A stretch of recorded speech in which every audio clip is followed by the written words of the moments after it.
ಗದಗ ಜಿಲ್ಲೆಯ ಲಕ್ಕುಂಡಿಯಲ್ಲಿ 4ನೇ ದಿನದ ಉತ್ಖನನ ಕಾರ್ಯ ನಡೀತಾ ಇದೆ. ಉತ್ಖನನ ಮಾಡ್ತಾ ಇರುವಂತಹ ಜಾಗದಲ್ಲಿ ಆಯುಧ ಮಾದರಿಯ ಒಂದು ಕಲ್ಲು ಪತ್ತೆಯಾಗಿದೆ. ಆಯುಧದ ರೀತಿಯಲ್ಲಿ ಕಂಡುಬರುವಂತಹ ಒಂದು ಕಲ್ಲು ಪತ್ತೆಯಾಗಿದೆ. ಶಿಲಾಯುಗದಲ್ಲಿ ಬಳಕೆಯಾಗ್ತಾ ಇದ್ದಂತಹ ಒಂದು ಮಾದರಿಯ ವಸ್ತು ಪತ್ತೆಯಾಗಿದೆ.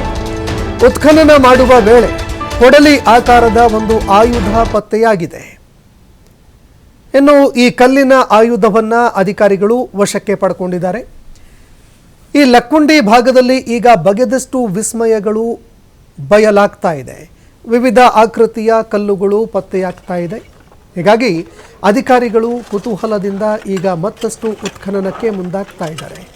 ದೃಶ್ಯಾವಳಿಯಲ್ಲಿ ನೋಡ್ತಾ ಇದ್ದೀರಿ. ಇನ್ನು ಜನರಿಗೂ ಕೂಡ ಇದು ಒಂದು ರೀತಿ ವಿಸ್ಮಯದಂತೆಯೇ ಕಂಡು ಬರ್ತಾ ಇದೆ.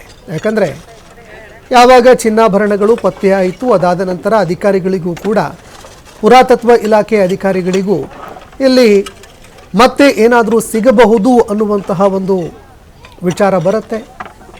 ಪುರಾತನ ಕಾಲದ ವಿಗ್ರಹಗಳಾಗಿರಬಹುದು ಅಥವಾ ಪುರಾತನ ಕಾಲದ ಒಂದು ಕೆತ್ತನೆಗಳು, ಇದೆಲ್ಲವೂ ಕೂಡ ಈಗ ಒಂದೊಂದಾಗಿ ಪತ್ತೆಯಾಗೋದಕ್ಕೂ ಕೂಡ ಆರಂಭ ಆಗಿದೆ. ದೃಶ್ಯಾವಳಿಯಲ್ಲಿ ನೋಡ್ತಾ ಇದ್ದೀರಿ.